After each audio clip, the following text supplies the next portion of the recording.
Hey everyone, Jason Shepard here of MzeroA.com, and I'm so excited with what I'm about to share with you guys. It's the seminar I've literally done all over the world. On the Aviation Seminar at Sea, next year I'll be delivering it at Aero Expo UK in London, and certainly all over the United States. Maybe you got to see me do this presentation live on our Good Pilot Tour. It is our JFK Jr. accident analysis. And it's finally time to release it out on YouTube for everybody to enjoy.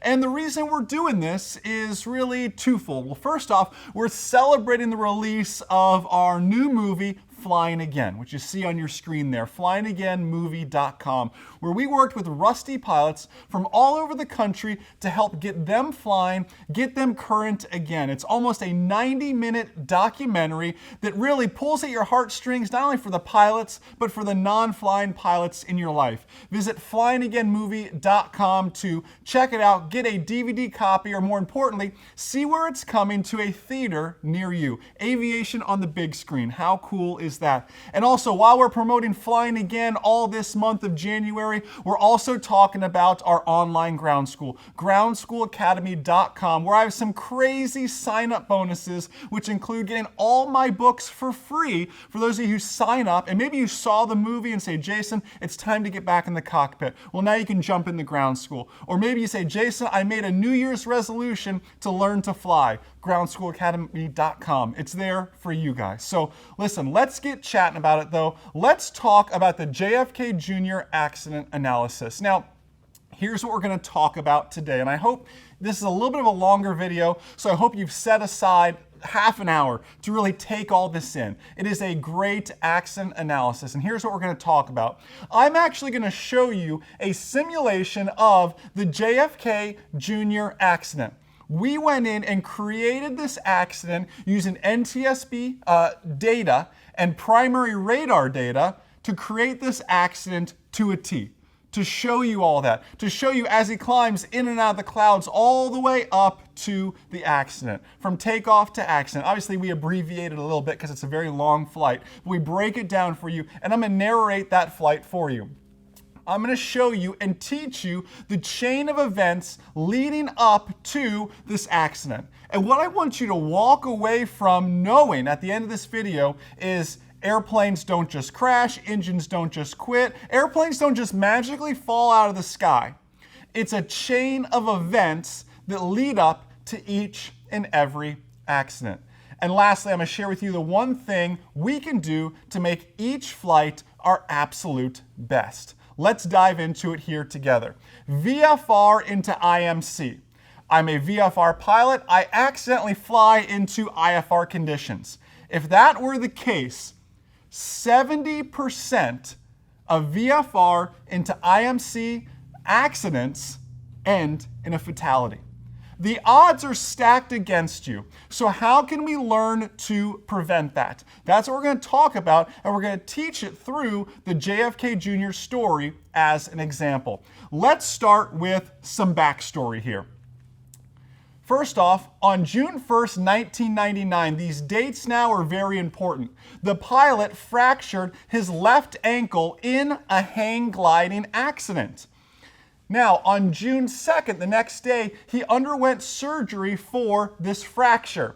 And then on June 23rd, his cast was removed and he was issued a cam walker, very similar to what you see right here. This is actually more of an air cast, but you can see this. This is what he was issued right here. This is an air cast boot, not quite a cam walker, but pretty darn close for our example in this story. So a lot of people don't realize that the JFK Jr. actually broke his left ankle in the weeks leading up to this accident. And that's going to play an important role. Let's talk about JFK Jr.'s training now for a second. He started his training October 4th, 1982. Now, he flew with 6 different CFIs over a 6-year period and logged 47 hours. That's 7 hours per year. Those of you out there with a private pilot certificate or greater, is that any way to earn a certificate? dividing up your private pilot over 6 different CFIs over a 6-year period and just 47 hours, 7 hours a year. No. One thing we teach here at MzeroA.com is you want to get in, get a ground school done, get the written test done, and have your flight training concentrated. Lessons 3 days a week would be preferred and awesome if you can do that. But this is training divided up over such a long period. And why the 6 different CFIs? You know, when I was doing my commercial pilot certificate and becoming a commercial pilot, I had 8 different CFIs. However, when I was working on my commercial, though, that's back when the airlines were hiring like crazy. You had 300 hours, a commercial pilot certificate, and a heartbeat, they were hiring you. So I'd get a CFI for 1 lesson, and he'd be gone in a Delta hiring pool or training class the next week. So it was very hard. Now, during this time frame, 1982 wasn't exactly the same situation. So why did JFK Jr. go through 6 different CFIs? Was he a difficult person to work with, maybe? Well, I don't know. Let's see if we can build a personality profile around this. Now, the pilot's estimated flight time. Now, I say estimated because he did what all you guys do, right? You become a private pilot and you stop logging time. You throw your logbook out the window. No, that's not what we do. Geez, I log, if I have the intent to fly, I am logging every single hour possible is what I'm shooting for. But what JFK Jr. did is he became a private pilot and stopped logging hours. So we had to do a lot of research and track down his flight time based on things like fuel receipts and make some best judgments and estimates for his flight time in the accident aircraft, which we estimated was 37 hours. However, 3 solo and 0.8 at night. How does this accident occur? Well, we know that it occurs essentially solo, sole pilot on board at least, and it eventually occurs at night, where he was weakest in the hour department. Now, the CFI had to help him taxi just weeks earlier. They're approaching the taxiway. It's left to this runway, right to this runway. They're supposed to turn to the left, and the CFI had to jump on the rudder pedals and help Mr. JFK Jr. taxi because, remember, he had just broken his left ankle. He couldn't apply the pressure to make that turn to the left, and the CFI had to jump on the controls and help him taxi. This was as JFK Jr. was starting his instrument training, something else we're going to talk about here in a second. Let's continue with more of this backstory. Now, what they were doing is they were heading to drop someone off at Martha's Vineyard and then head to a wedding. Well, it wasn't just anybody, it was his sister-in-law, along with then his wife. We're going to continue on to a wedding. We're dropping the sister-in-law off at Martha's Vineyard, then we're going to continue on to a wedding. Now, put yourself in JFK Jr.'s shoes. You're JFK Jr. You're a prominent social force within the community. Everyone is expecting you to be there. Everyone's expecting you to make a toast, make a speech. You are expected to be there, right? Well, you guys who are online ground school members and MzeroA.com fans and friends know that in aviation, you never have to be anywhere, do you? Well, he felt as though he had to be there. No flight plan was filed or proper weather briefing was received. In fact, all we know is somebody walked over. You guys remember those WSI computers? They're still at some FBOs. They're a little bit older now. But somebody walked over to one of those WSI computers and pulled up a current METAR for Martha's Vineyard. Remember, we're departing from Essex County, New York. And I'll show you this all on a map. Head over to Martha's Vineyard.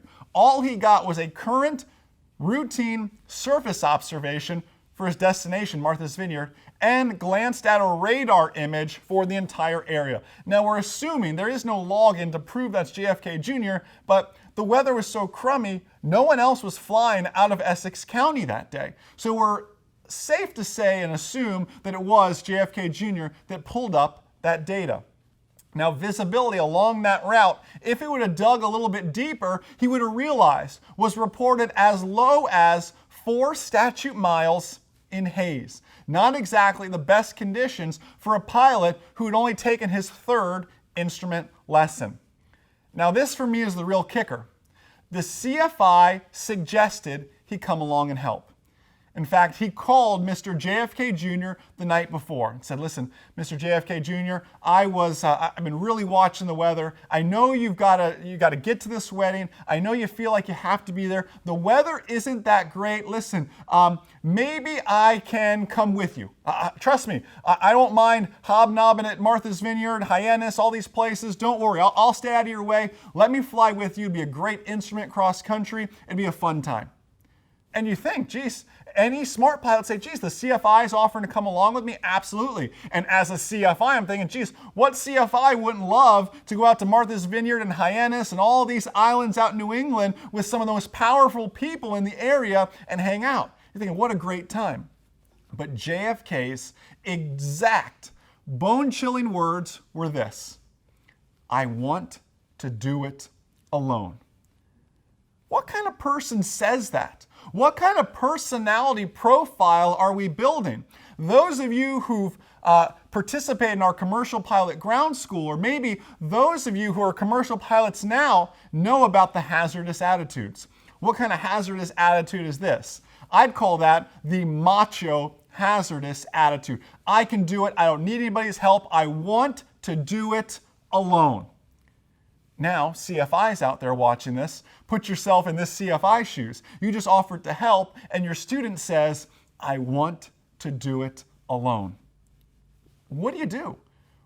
Imagine that CFI when he wakes up and sees the news the next morning. Would I, could I, should I have done something? Is what ran through that CFI's mind. Let's go ahead now and let's recreate this flight here together. Welcome to the Essex County Airport in Essex County, New York. 23 days after, mind you, we were just issued that cam walker and after our broken ankle incident.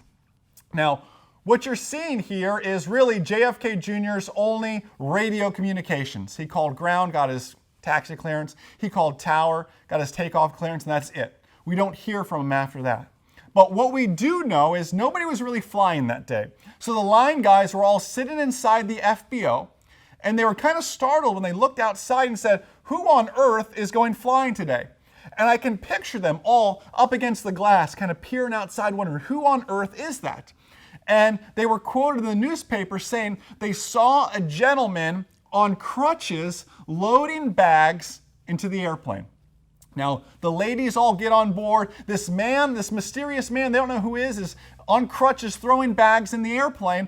And then they watch this man, who they don't realize yet is JFK Jr., try to get in the airplane. Now, those of you who've flown, this is a Piper Saratoga, those of you who've flown a low-wing Piper aircraft, how do you get in that airplane? Well, you're on the left side, you're on the right side, you grab the handle with your left hand, and you go to step up. But wait.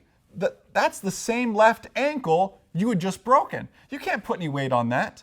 So the line guys watch this gentleman sit down on the wing and literally scoot himself backwards to get into that airplane. Scoot himself on his bottom all the way up into that airplane.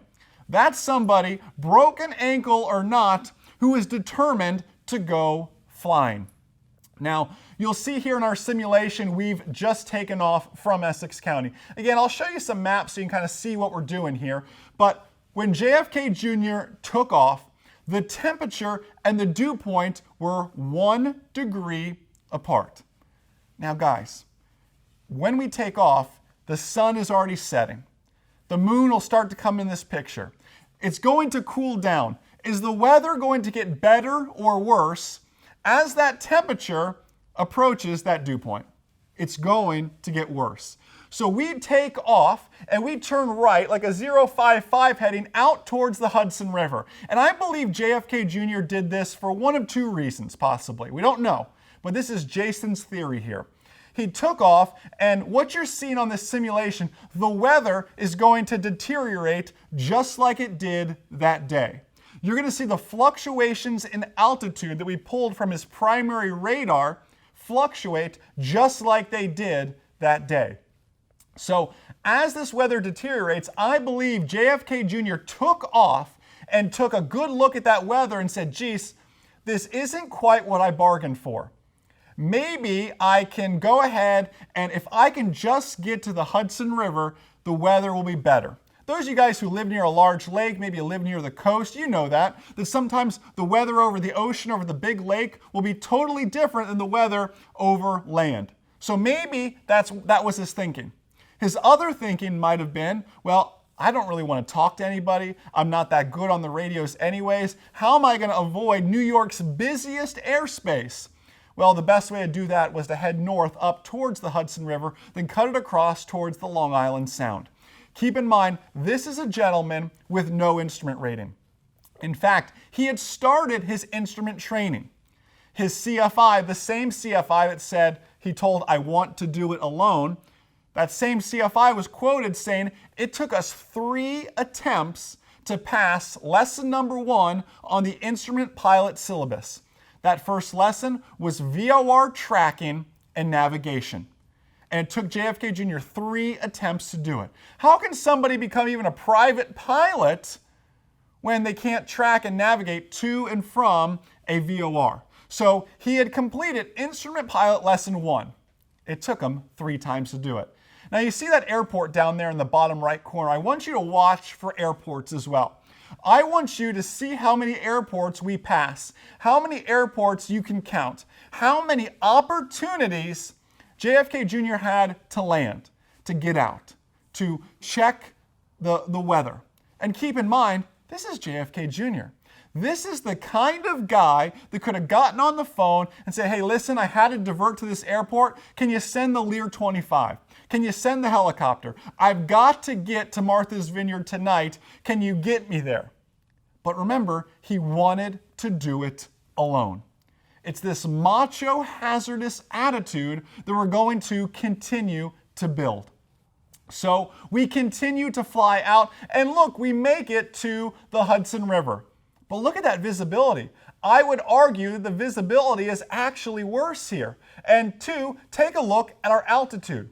You're going to be amazed when you see the map and see how much ground we've covered scud running essentially at between 15 to 1,600 feet. And we are literally just hugging, staying right underneath this cloud layer here. We're just flying right along. But once we get a little bit closer to the Long Island Sound, that haze layer will start to lift. And you can see that a little bit in the distance too, and we're able to finally start a climb. So when we jump ahead, and there'll be some jumps here where we kind of fast forward, and I'll try to point those out for you as well, that we're going to make a climb up. And he feels a little bit better because I can finally get some altitude underneath him, despite he's been scud running through New York at 1,500 feet and visibility reported as low as 4 statute miles in haze with a guy who has to be somewhere in his mind and has no instrument rating. It's certainly not a situation or conditions I'd want to put myself in. And that's why I always stress to you guys about having your hard set personal minimums, because they prevent things like this. When you see a situation and say, geez, I have to be there, but what is my backup plan? The backup plan here should have been, I'm one of the most powerful men in the state. Let me call my Learjet pilot. Let me call my helicopter pilot and find a different way to get over there. So what you're going to see as that sun really begins to set and that temperature gets closer and closer to that dew point, visibility is going to get worse and worse. And now we're going to fast forward to like the Bridgeport, New Haven, Connecticut area. You'll see that jump, and we've jumped ahead. Look at the altimeter. You can see, like I told you, we are finally able to climb, but we're still hugging this overcast layer that's really starting to loom. You can see where we've gone to, bottom left of your screen, Essex County, up to the Hudson River, across towards Bridgeport, and we've now reached the Long Island Sound. Now, this is actually a halfway decent plan, I would say. And maybe this is his thinking. If I can keep the Long Island Sound, the water, off to my right, and land off to my left, and just continue, I'll have a short little hop of about 12 nautical miles across to Martha's Vineyard to make it as short as possible. Hey, that's the goal. That's not a bad idea. If I was going to fly, that'd probably be a route I'd fly. I'd want to minimize my time over the ocean. It makes absolute sense to do that. So that part of it is sound. What I'm not crazy about is you'll see as it begins to get darker and darker, he says, I've got to get there, and decides to make the plunge across the ocean. Now, really, this flight, a lot of people don't know, was supposed to occur 2 hours earlier. Night wasn't even supposed to be a factor. But JFK was actually stuck in a traffic jam that delayed him over 2 hours. The reason we know this is there was another pilot heading to the airport to do some paperwork, would have taken the exact route JFK Jr. would have taken, and he was stuck in the exact same traffic jam. Now let me ask you this. What kind of mindset are you after you've been stuck in traffic for 2 hours? Are you in any sort of frame of mind to go and fly an airplane? No, you're frustrated. You probably wouldn't pass the I'm safe checklist on that S part, stress on I'm safe, because you're stressed out. You've got to be there. Now I'm running 2 hours late. Now this flight's going to run into the night. And you can see we start to build these chain of events of an accident. And they start to snowball and they start to compound.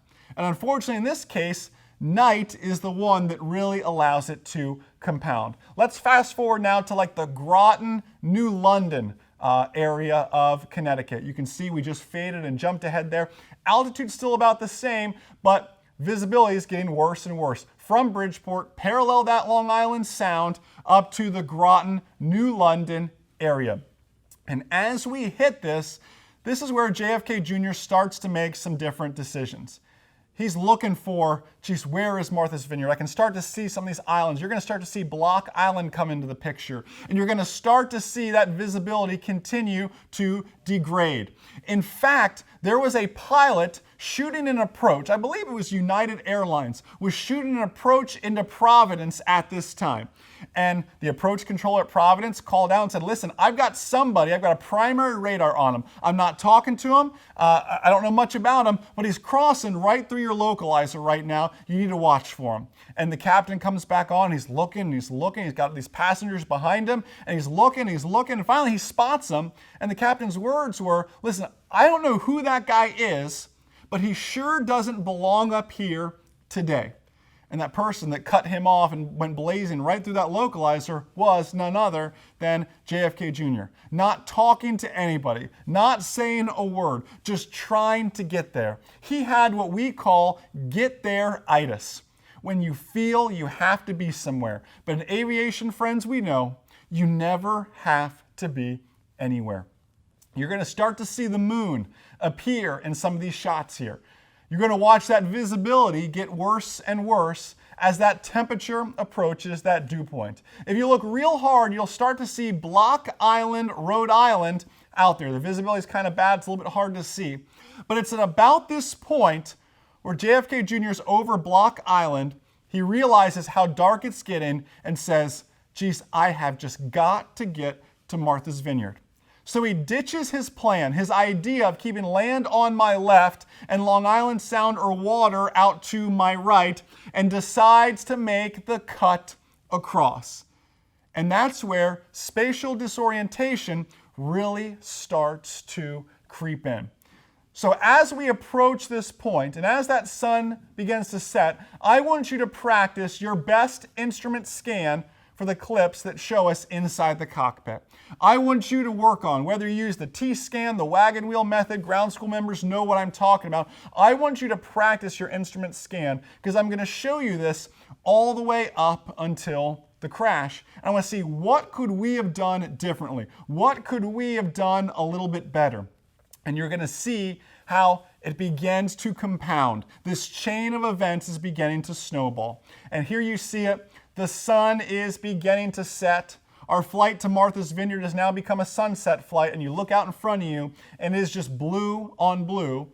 And very soon, as you can see, becomes black on black. Anyone who's flown over a sparsely populated area or made a flight over the ocean over a large body of water at night knows what I'm talking about here, when it's black on black like this. So together, let's practice our instrument scan here. So we're flying, we've descended down, we're trying to make it into Martha's Vineyard as fast as possible, trying to use some of that altitude and turn it into a little bit of ground speed. I've got to get there. I just want to beat this sun coming down, but the visibility is continuing to get worse as that Earth cools. Look at our attitude indicator. I'm diving to the left, but wait for a second. I fix it. I got my wings almost level. I'm bringing that back on up. Okay, I'm level. I'm maintaining airspeed. Got a little bit in the yellow arc, but that's okay.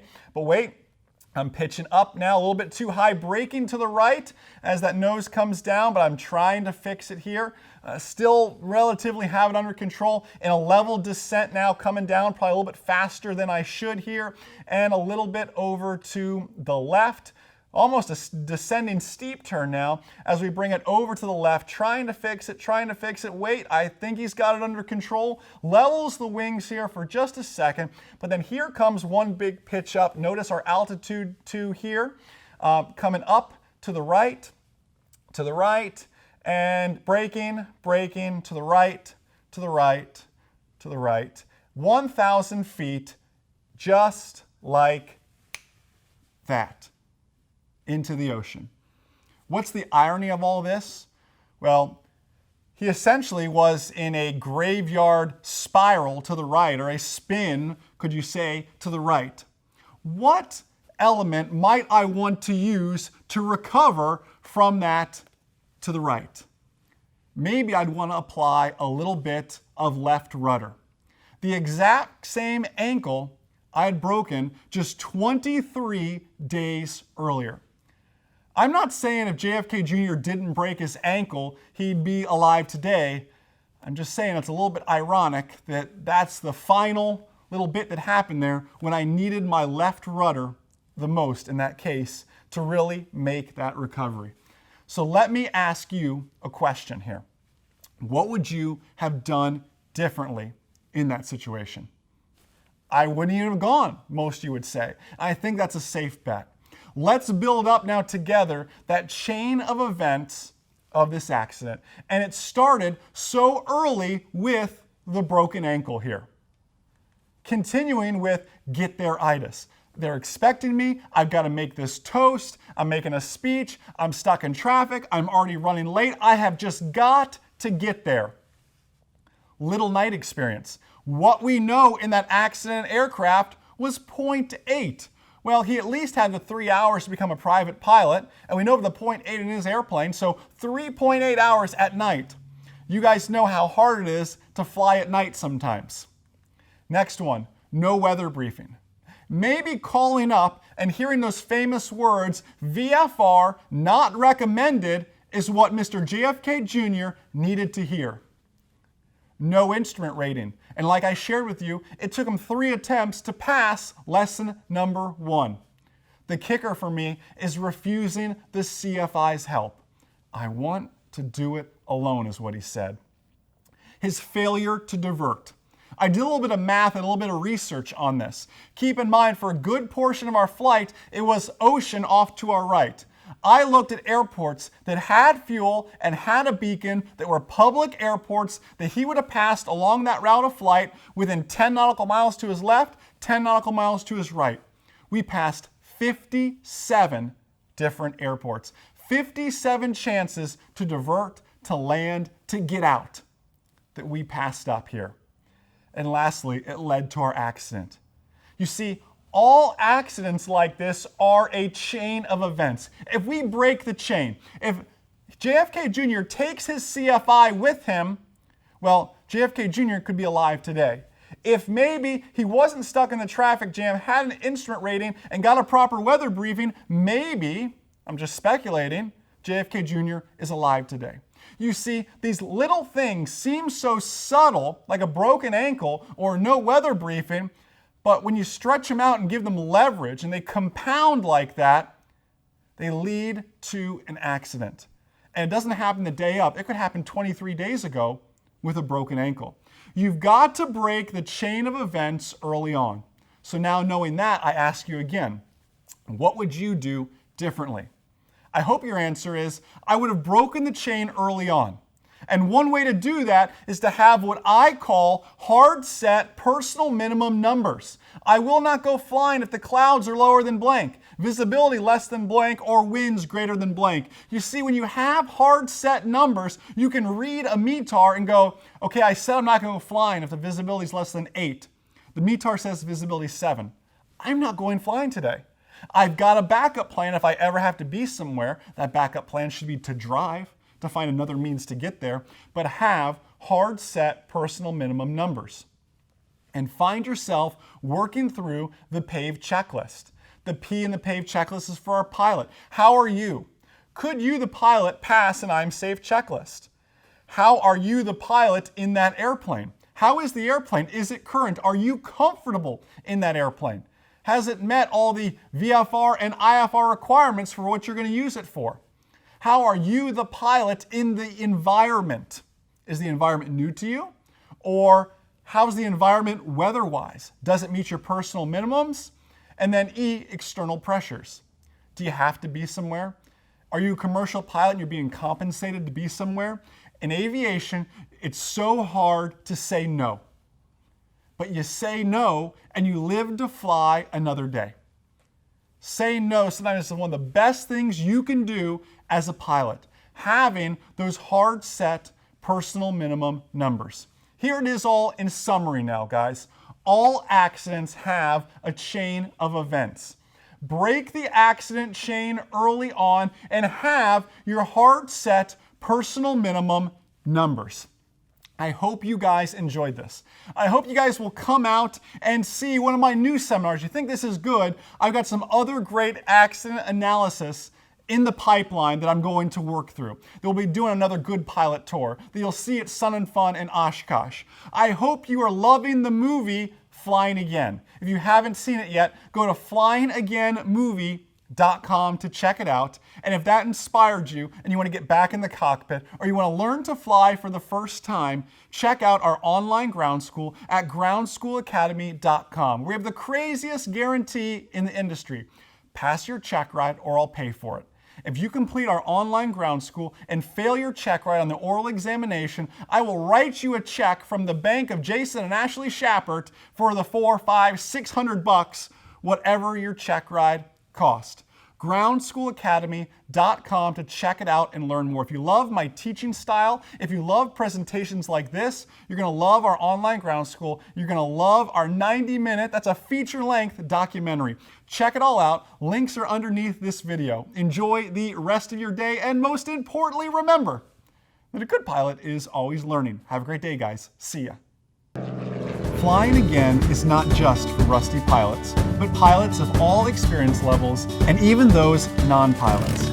It's the story of someone giving up something they love, aviation, for someone they love, maybe a child or a spouse. The funny thing about aviation is it always has a way of bringing us back. Join us as we watch these pilots flying again. You are 60 feet over the runway, girl. That is high. Family is the reason why I got into flying. Family is the reason I stopped flying. And now family is a great reason to start flying again.